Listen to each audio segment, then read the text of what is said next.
UGC के नाम से जो काला कानून हम पे थोपा गया है, इसके विरोध में हम सब मिलकर लड़ाई लड़ेंगे और पूरी मजबूती से लड़ेंगे। इसलिए जो हमारी बात है वो सब तक पहुँचे, हमारी भावनाएं सब तक पहुँचे और हम सब उसको मजबूती से लड़ सके और हमारे पास उन सवालों के जवाब हो जो हमसे पूछे जाते हैं। जब भी देश को आवश्यकता पड़ती है, हम सबसे आगे होते हैं राष्ट्रभक्ति के लिए, राष्ट्रहित के लिए। और राष्ट्रहित की लड़ाई हम सदैव से अपने घर परिवार, अपने समाज सबसे ऊपर अपने राष्ट्र को मानते हैं और उसके लिए लड़ने को आतुर रहते हैं। राष्ट्र की सुरक्षा प्रथम जवाबदारी है हमारी, पर जिस प्रकार से हमारे साथ भेदभाव और अन्याय हो रहा है उसके लिए भी बोलना हम सबकी जवाबदारी है। हम सबको पहली पंक्ति में आके लड़ना पड़ेगा। हम किसी के समर्थन का या किसी भी दल के समर्थन का हमें अब भरोसा नहीं करना चाहिए, क्योंकि जिस प्रकार से जितनी दोषी भाजपा है उतनी ही दोषी कांग्रेस भी है। क्योंकि जब कोई भी बिल पास होता है तो सारे सांसदों की तालियां बजती हैं और उनके सबके समर्थन से ही वो बिल पास होता है। आप हम सब ने देखा है कि किसी भी सांसद, किसी भी विधायक या किसी भी व्यक्ति का कोई बयान नहीं आया है जो दलों से जुड़े हैं। क्या स्वर्ण होना अपराध है? ये आप और हम सबको, जितने भी हमारे सांसद हैं, विधायक हैं या जो भी उनके कार्यकर्ता हैं, वो जब हमसे वोट मांगने आए या किसी दल को लेकर बैठक करने आए तो उनसे हमें पूछना चाहिए कि क्या स्वर्ण होना पाप है, क्या स्वर्ण होना अपराध है? जिस प्रकार से ये यूसीजी कानून लाए हैं उसमें तो स्पष्ट कर दिया है इन्होंने कि स्वर्ण होना ही अपराधी है। आपको स्वर्ण होना, आपको अपराधी माना जाएगा। यदि आप स्वर्ण हैं तो आप अपराधी हैं। यही इस कानून की सत्यता है। हम कतई नहीं चाहते किसी वर्ग के साथ भेदभाव हो, ना हम कभी किसी के साथ भेदभाव करना चाहते हैं, ना ही हमने कभी भेदभाव किया है। और यदि ये किसी को है तो हम साथ में बैठ के, हमारे जितने भी आगेवान हैं स्वर्ण समाज के, उनको बिठा के एक साथ खाना खिला सकते हैं। हमने कभी भी किसी चीज का भेदभाव नहीं किया। और कुछ लोग यदि भेदभाव करते हैं तो आपको पता है कि वो वर्ग दोषी नहीं होता है, वो व्यक्ति दोषी होता है। अपराधी की कोई जाति नहीं होती है, अपराधी व्यक्ति होता है, उसका समाज नहीं होता है। और अपराधी पे कार्रवाई होनी चाहिए, किसी समाज पे कार्रवाई नहीं होनी चाहिए। और जिस प्रकार से ये यूसीजी कानून लाए हैं, ये तो स्वर्णों को, स्वर्ण जैसे ही बोलता है व्यक्ति मैं स्वर्ण हूं मतलब वो अपराधी है। मतलब हमें अपराध किए बिना ही, यदि हमने कोई अपराध नहीं किया है उसके बावजूद भी हमको दोषी माना जाएगा, क्योंकि इसमें कोई जांच का प्रावधान नहीं है। यदि किसी अच्छे पढ़ने लिखने वाले भाई या बहन पर, जो कहीं यूपीएससी की तैयारी करना चाहते हैं, कहीं बड़े बड़े पदों की तैयारी करना चाहते हैं, यदि उनका करियर कोई खराब करना चाहे तो उनको निर्दोष होते हुए भी वो फंसा सकता है, उसको जेल में भेज सकता है, उसका करियर खराब कर सकता है। ये है वो यूजीसी कानून। और इसके लिए आप और हम सबको मिलकर लड़ना पड़ेगा। यदि सरकार चाहती समानता है तो फिर हमारे साथ असमानता क्यों? सरकार चाहती है ना समानता है तो सबको बराबर की दृष्टि से देखना चाहिए। किसी एक वर्ग को अपराधी बताकर दूसरों को निर्दोष बताना यह भी असमानता है। यदि हमने कोई अपराध किया ही नहीं है तो उस अपराध की सजा किस बात की हमें? हमारे खिलाफ कोई झूठी कार्रवाई कराने जाता है और उसमें कार्रवाई होगी भी सही, यदि हम निर्दोष साबित होते हुए तो फिर क्या जो सामने वाला दोषी है, जिसने जानबूझकर हमें फंसाने का प्रयास किया, उसको कोई दंड मिलेगा? इसमें ऐसा कुछ नहीं है। इसमें सीधा और सच ये है कि जो स्वर्ण है वो दोषी है, वो अपराधी है। क्या हमारे देश का संविधान हमें भी उन मौलिक अधिकारों का पालन कराने के लिए, लड़ने के लिए बाध्य है कि नहीं है? हमें समानता का अधिकार मिला है 6 मौलिक अधिकारों में से एक। तो क्या हमारी समानता का हनन नहीं हो रहा है? यदि समानता का हनन हो रहा है तो लड़ना सीखो, आगे आओ, पार्टियों को छोड़ो और अपने हक अधिकारों के लिए लड़ो। वरना जो हमारे छोटे भाई बहन कॉलेजों में पढ़ रहे हैं ना, उनको ब्लैकमेलिंग किया जाएगा, उनका शोषण किया जाएगा और वो शोषित होते हुए भी अपनी न्याय के लिए आवाज नहीं उठा सकते। ये कानून है वो। हम कतई नहीं चाहते कि किसी वर्ग के साथ अन्याय हो, पर हमारे साथ अन्याय हो इसका जवाबदार कौन है? हम कतई नहीं चाहते कि किसी को शोषित या पीड़ित किया जाए, पर क्या हम शोषित पीड़ित हो रहे हैं उसका जवाबदार कौन है? और क्या ये मोदी सरकार हमेशा से स्वर्णों को टारगेट करने का ही काम करेगी? हमें हमारे अस्तित्व को बचाने के लिए लड़ना पड़ेगा। हमारा अस्तित्व खतरे में है, उस अस्तित्व को बचाने के लिए लड़ना पड़ेगा कि हाँ, हम राष्ट्र हित में लड़ते हैं, हम सनातन धर्म के हित में लड़ते हैं, पर क्या हमारे हित में लड़ने वाला कोई है?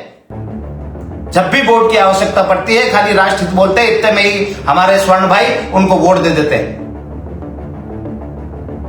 क्या बार बार हमारे साथ छलावा नहीं हो रहा है? क्या बार बार हमें टारगेट नहीं किया जा रहा है? यदि किया जा रहा है तो जितने भी भाई जो भी दलों में काम करते हैं उन दलों को छोड़ो, उनका बहिष्कार करो और इस कानून के विरोध में हमारे साथ आओ। हम सब ने मिलकर नारा दिया है कि यूसीजी वापस जाओ, यूसीजी कानून वापस लो। तो आप और हमको मिलकर इस लड़ाई को लड़ना पड़ेगा। जितने भी हमारे सामाजिक संगठन है, स्वर्ण संगठन है, जो भी निर्देश दिशा निर्देश देंगे, चाहे वो बंद का आह्वान हो, चाहे वो जमीन स्तर पे काम करने का काम हो, हम सब जमीन स्तर पर गांव-गांव जाएंगे, शहर शहर जाएंगे, घूमेंगे, यात्राएं करेंगे और अपने लोगों को जगाएंगे और उनको लेकर जो भी स्थान तय होगा वहां पर पिछली पंक्ति में खड़े रहकर अपने भाइयों को आगेवान करेंगे और उनके साथ लड़ेंगे। ये लड़ाई नाम की नहीं है, ये लड़ाई नेता बनने की नहीं है, ये लड़ाई है हमारे अस्तित्व को बचाने की। इसलिए हम सबको एक साथ मिलकर एक साथ चलना पड़ेगा।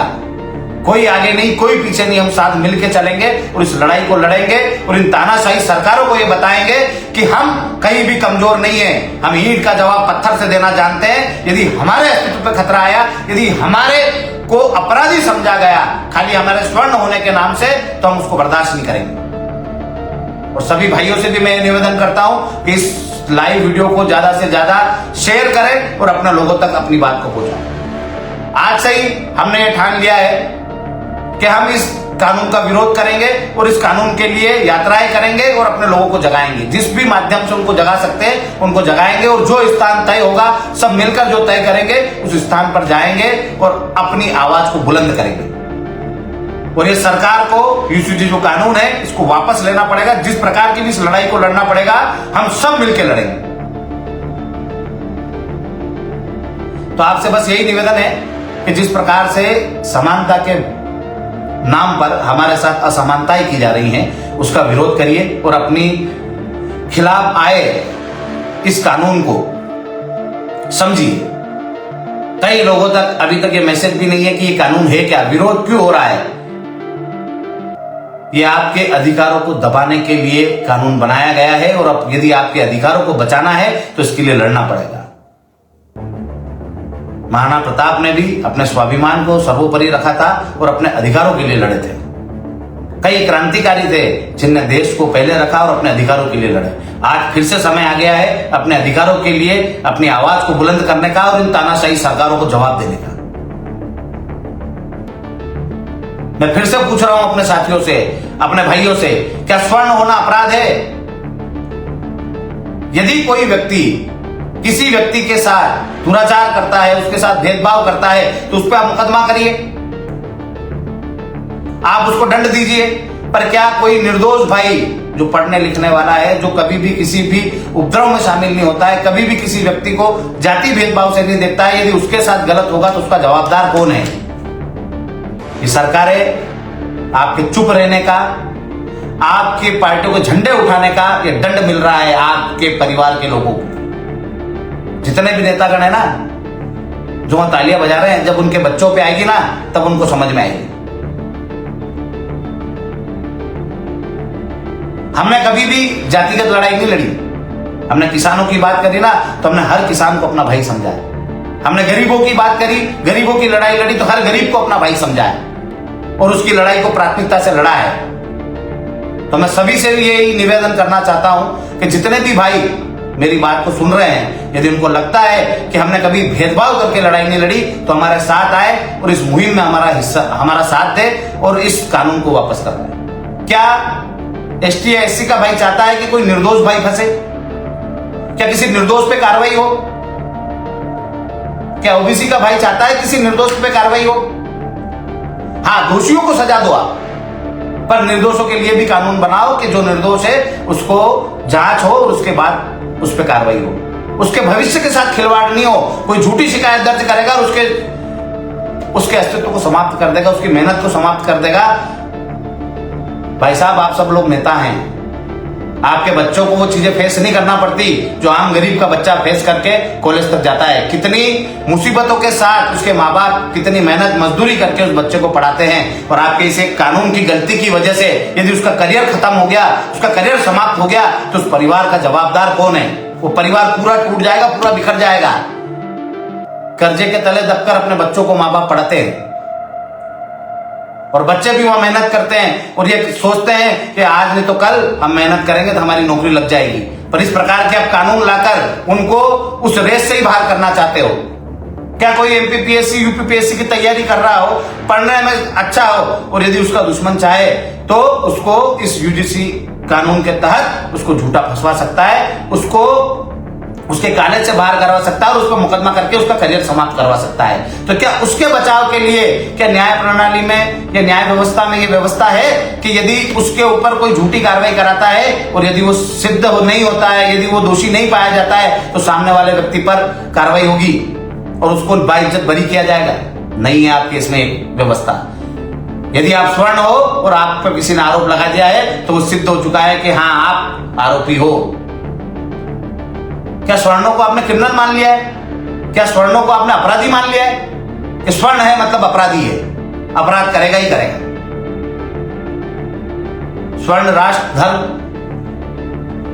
और सम्मान के लिए जीता है और किसी भी व्यक्ति के सम्मान पर ठेस नहीं पहुंचाता है। हाँ, हर वर्ग में कहीं ना कहीं कुछ एक लोग होते हैं जो ऐसी बातें करते हैं या ऐसे अपराध करते हैं, पर वो अपराधी होते हैं, उनकी कोई जाति नहीं होती। जब अपराधी की कोई जाति नहीं होती तो आप क्यों जातिगत भेदभाव कर रहे हो? और इस चीज को आप कहां ले जा रहे हो? क्या कॉलेजों में जब बच्चे आते हैं तो वो भेदभाव करना सीखें? इस राष्ट्र को तोड़ने वाला कानून है, इस राष्ट्र को जोड़ने वाला कानून नहीं है। ये राष्ट्र हित में कानून नहीं है, ये राष्ट्र के विरोध में कानून है। और मैं ऐसी सरकार का, मोदी सरकार का, भाजपा सरकार का विरोध करता हूं और करता रहूंगा। जब तक ये कानून वापस नहीं होता तब तक हम सब मिलकर लड़ेंगे और इस सरकारों का विरोध करेंगे। कांग्रेस के भी नेता बोलने को तैयार नहीं है कि इन भाइयों के साथ, इन बहनों के साथ गलत हो रहा है। क्यों? क्योंकि आपको दोनों दल कुछ नहीं समझते। आपको और हमको मिलके हमारी ताकत का एहसास कराना पड़ेगा और इनको पटकनी देके, सत्ता से बाहर करके ये बताना पड़ेगा कि हाँ हम हैं और हमारा अस्तित्व भी है। हम पार्टियों के झंडे नहीं उठाएंगे, हम पार्टियों के गुलाम नहीं हैं। और जिसको गुलामी करना हो ना उनको करने दो। उनसे पूछो कि तुम्हारे बच्चों के साथ होगा तो उसका जवाबदार कौन है? कि पार्टियों, जिन पार्टियों के झंडे उठा रहे हो ना उनसे सवाल पूछो। गुलाम मत बनो, डरो मत उनसे। और अभी असलियत भी मालूम पड़ जाएगी इनकी, कौन कौन पार्टियों के गुलाम है और कौन कौन अपनी बात को मजबूती से रख सकते हैं।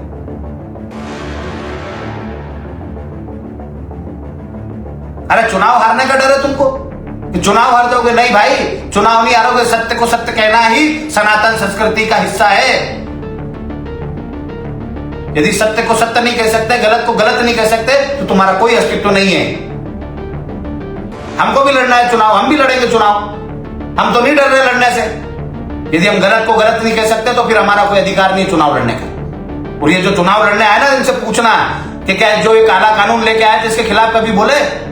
तो हम सबका एक ही नारा होना चाहिए, यूसीजी जो कानून है इसको वापस लो, गो बैक यूसीजी। जिस प्रकार से अंग्रेजों ने काले कानून थोपे थे ना हिंदुस्तानियों पे, आज वैसे ही ये काले अंग्रेज हम पे कानून थोप रहे हैं। वो गोरे अंग्रेज थे, ये काले अंग्रेज है। उन अंग्रेजों के हाथ से सत्ता गई, इन अंग्रेजों के हाथ में आ गई। ये आप और हमको किसी को नहीं बख्शेंगे। इनके झंडे और इनके डंडे दोनों इनको वापस कर दो। जिस भाषा में जो समझो उस भाषा में समझाओ उनको। इनका विरोध नहीं किया ना, मतलब ये समझ लेना तुम समाप्त हो चुके हो। तुम में लड़ने की ताकत नहीं बची। वो जो बोलते हैं ना इनकलाब जिंदाबाद, तो ये इनकलाब का समय है, युवाओं को जगाने का समय है, सरकार की अनीति के खिलाफ लड़ने का समय है। इस डर को छोड़ो और लड़ना सीखो। इन पार्टियों से इस्तीफे दो। क्यों नहीं दे रहे हो तुम इस्तीफे? क्यों अभी तक तुम उन पदों पे आसीन होकर बैठे हो और ना उनसे सवाल पूछ रहे हो? कम से कम बड़े बड़े पदों पे हो तो उनसे सवाल तो पूछो या इस्तीफे दो। तुमको इस्तीफे भी नहीं देना है और तुमको सवाल भी नहीं पूछना है। तुम्हें खाली और खाली इन पार्टियों की गुलामी करना है। तो गुलामी तुम्हें मुबारक हो।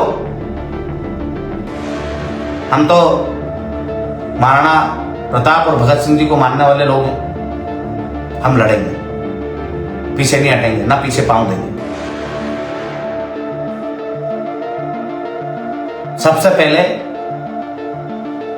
आप सबसे फिर से निवेदन है कि जमीनी स्तर पर इस लड़ाई को लड़ें। जमीनी स्तर पर इन लोगों का विरोध करें, इनके पुतले जलाएं और जो भी हम जमीनी स्तर पर जागरूकता ला सकते हैं वो जागरूकता लाए और जो भी संदेश ऊपर से आए, जो भी सब मिलके जो तारीख तय करें, जो स्थान तय करें, उस स्थान पर बिना बुलाए अपने हक अधिकारों की लड़ाई है। इसमें निमंत्रण नहीं आना चाहिए किसी का, या किसी को निमंत्रण देने की आवश्यकता नहीं होनी चाहिए।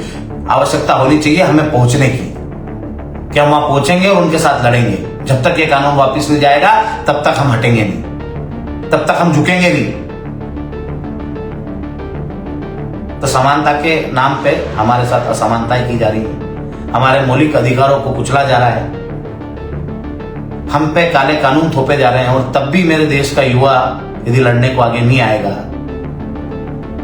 फिर भी हमारे देश का युवा यदि धर्म और अधर्म को नहीं समझेगा, सत्य और असत्य को नहीं समझेगा और खाली इनका साथ देगा, तो मुझे नहीं लगता कि हम आजाद हैं। फिर हमें गुलामी स्वीकार कर लेना चाहिए कि हाँ हम गुलाम हैं।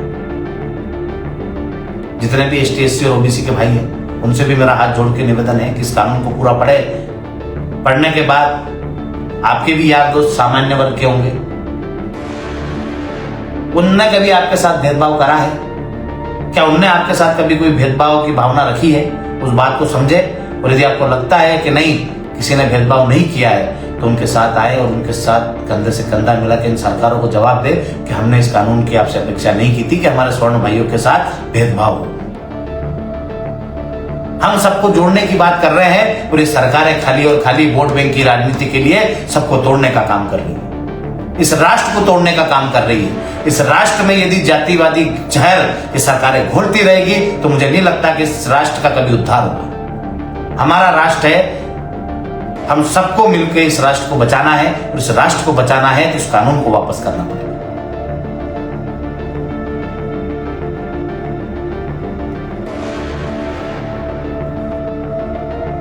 और ST SC OBC के भाइयों से निवेदन है इस कानून को एक बार पढ़े और हमारा साथ दे, क्योंकि हमारे साथ भी अन्याय हो रहा है। हम नहीं चाहते किसी भाई के साथ अन्याय हो, किसी भाई के साथ भेदभाव हो, पर क्या हमारे साथ भेदभाव हो रहा है, क्या हमारे साथ अन्याय हो रहा है तो आप हमारा साथ नहीं दोगे?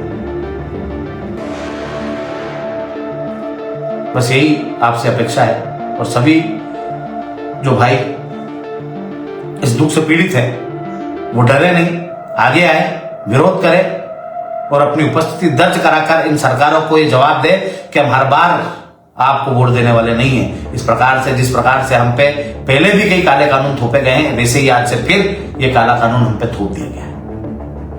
अब इनको हराकर सत्ता से बाहर करना ही हमारा पहला फर्ज होना चाहिए। हम सब मिलकर लड़ेंगे और सभी भाइयों से और भी बहुत सारे विषयों पर चर्चा करनी थी, पर आज जो ये UGC कानून है, तो ये जो UGC कानून बना है, इस कानून के विरोध में आज मुझे लाइव आना था, सबको संदेश देना था। तो जितने भी मेरे साथी भाई हैं, जितने भी संगठन में काम करते हैं, उन सबसे निवेदन है कि आगे आए, लड़े अपनी लड़ाई को, क्योंकि हमारी लड़ाई को हमें ही लड़ना पड़ेगा। आपके लिए कोई दल या कोई पार्टी नहीं आएगी। तो ये UGC जो कानून है, इस कानून के विरोध में हम सबको लड़ना है। हो सकता है बोलने में मुझसे कई मिस्टेकें हुई, क्योंकि मैं क्या कानून का ज्ञाता नहीं हूँ, पर जो मैंने पढ़ा, जो मैंने समझा, उसी के हिसाब से अपनी भावनाओं को आपके सामने रखा है। आप भी इस कानून को पढ़िए, इस कानून को पढ़ने के बाद इसकी कमियां निकालिए और इन कमियों पे सवाल पूछिए और इनका विरोध करके इस कानून को वापस कराइए। आज यदि हमने इस कानून को वापस नहीं कराया तो मुझे नहीं लगता कि हमारे बच्चों का भविष्य सुरक्षित है। और हमारे बच्चों के भविष्य के लिए हम नहीं लड़ पाए, तो मुझे नहीं लगता कि हमें कमाने की जरूरत है, हमें काम धंधे करने की जरूरत है, क्योंकि हम जितना पैसा कमाते हैं अपने बच्चों की शिक्षा और उनके स्वास्थ्य के लिए, उनके भविष्य के लिए राशि जमा करते हैं। पर एक जगह तो आपकी सरकारों ने खत्म कर दी है कि कितना भी पढ़ा लो आप, यदि आपके बच्चे का भविष्य खराब करना होगा तो आपके बच्चे की कोई गलती नहीं होगी, तब भी उसका भविष्य खराब किया जा सकता है। कई और भी मुद्दे हैं, उनके लिए भी मैं बात करूंगा आपसे, पर ये जो यूजीसी का जो मुद्दा है, इसके लिए आप और हम सबको मिलकर लड़ना पड़ेगा। संगठनवाद से ऊपर उठकर, समाजवाद से ऊपर उठकर सत्य के लिए लड़ें, और सत्य के लिए अपने दूसरे सही जो भी सहभागी दोस्त हैं, जो भी किसी भी समाज के हैं, उनसे भी अपनी बात को रखें कि हमारे साथ गलत हो रहा है, कि आप हमारे साथ हमें न्याय दिलाने के लिए लड़ोगे कि नहीं लड़ोगे। हम तो हर जगह आपके साथ लड़ते हैं और आगे भी लड़ने को तैयार हैं, पर क्या हमारे साथ जो गलत हो रहा है उसके साथ कौन खड़ा रहेगा? तो आपको आपकी वास्तविकता भी पता चल जाएगी कि कितने लोग सत्य का साथ देते हैं और कितने लोग खाली और खाली अपना स्वार्थ देखते हैं। जितने भी विधायक हैं, सांसद हैं, इनके मुंह से अभी तक एक आवाज भी नहीं निकली कि हाँ भाइयों अपने साथ गलत हो रहा है। कई हमारे भाई भी हैं जो विधायक हैं, सांसद हैं, पर उनको खाली वोटों की पड़ी है।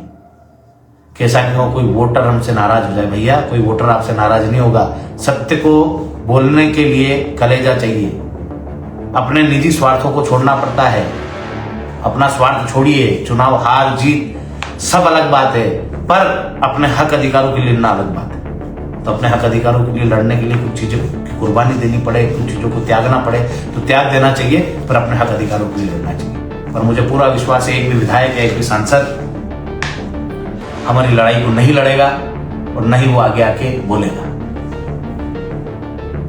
तो जो बोलने वाले हैं उनका साथ दीजिए, और जो मुंह बंद करके बैठे हैं उनका बहिष्कार कीजिए। बाकी हम हमारे धर्मगुरु हमारे शंकराचार्य जी के साथ हैं, और हर प्रकार से मैं उनसे मिलने भी जाऊंगा। गौ माता को राष्ट्र माता बनाने के लिए वो लड़ रहे हैं, तो हम सबको उनका साथ देना चाहिए और उनकी इस लड़ाई में उनका हिस्सा बनना चाहिए, क्योंकि वो सत्य बोल रहे हैं, वो धर्म की बात कर रहे हैं, वो किसी दल की बात नहीं कर रहे। कांग्रेस की जब सरकार थी तब कांग्रेस के खिलाफ भी उन्होंने मोर्चे खोले और सत्य कहा, धर्म की बात करें। आज भी वो धर्म की बात कर रहे हैं और सत्य बोल रहे हैं, तो उसको पूरा कराने के लिए गौ माता को राष्ट्र माता बनाया जाए, इसके लिए आप और हम सब मिलकर लड़ रहे हैं पहले से। तो हमें हमारे शंकराचार्य जी का भी साथ देना चाहिए, क्योंकि वो हमारे धर्म गुरु है, और जो अपने धर्म गुरु का नहीं हो सकता, मुझे नहीं लगता वो धर्म का है। कई बड़े बड़े संतों ने उनका समर्थन किया और उन्होंने स्पष्ट शब्दों में कहा है कि हमारे जो शंकराचार्य हैं वही हमारे कर्ता धर्ता है, हमारे सनातन संस्कृति के कर्ता धर्ता है, और हम हमारे शंकराचार्य के साथ हैं और उनकी लड़ाई को हर दम तक लड़ेंगे। उनकी कोई निजी लड़ाई नहीं है, वो धर्म के लिए लड़ रहे हैं और धर्म के लिए हम सबको भी लड़ना पड़ेगा। और भी कुछ ऐसी चीजें लगेगी तो आपके बीच में लाइव के माध्यम से आऊँगा। आरोप प्रत्यारोप लग रहे हैं, वो आज समय नहीं है उस बात का करने का, उसके लिए भी एक दिन विशेष रूप से लाइव आऊँगा, क्योंकि 21 दिसंबर के बाद लाइव नहीं आया हूँ, नहीं जितने भी घटनाक्रम हुए उनके बारे में चर्चा कर पाए, तो उसके लिए भी एक दिन विशेष कर अपने सभी साथियों के बीच 2 दिन पहले उसको फेसबुक के माध्यम से अपडेट कराऊंगा।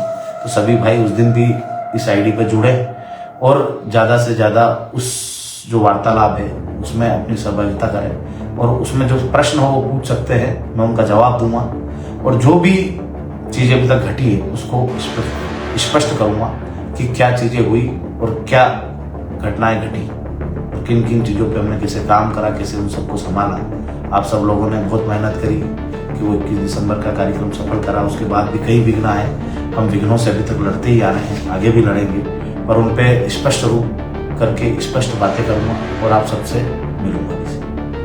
जो भी भाई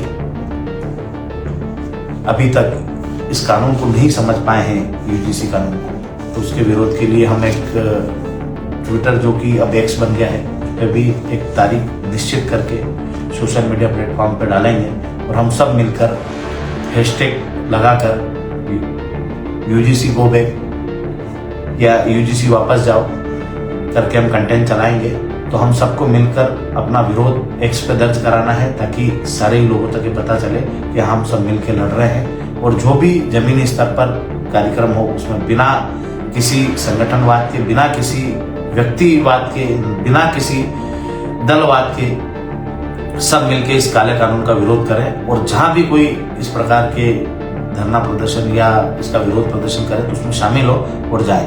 और जो भी तारीख में भी अपने जो राष्ट्रीय अध्यक्ष जी है महिपाल सिंह जी, उनसे और पूरी टीम से डिस्कस करके, जितने भी सर्व संगठन हैं उनसे बात करके, जो भी तारीख आएगी, जो भी वो तारीख देंगे सब मिलके, उस तारीख को हम सब मिलकर अपना आंदोलन करेंगे। और जहाँ भी वो जगह डिसाइड करेंगे, हम सब पहुंचेंगे। और फिर से एक बार बोल रहा हूँ, ये आप और हम सबके अधिकारों की लड़ाई है, इसमें किसी को निमंत्रण की आवश्यकता नहीं होनी चाहिए। इसमें खुलकर आगे आके लड़ने के लिए खुद आपको आना पड़ेगा, आपको कोई निमंत्रण देने नहीं आएगा। और यदि आज आप सोच रहे हो कि ये जा ही रहे, ये लड़ेंगे ही सही, तो ये लड़ाई कहीं ना कहीं कमजोर पड़ेगी। जब तक हर एक व्यक्ति अपने घर से निकल के नहीं आएगा, तब तक ये लड़ाई नहीं जीती जाएगी। क्योंकि ये सरकार जो है, आपको तो अपराधी मान रही है, आपको तो अपराधी समझ रही है, आपको तो अपराधी बनाना चाह रही है।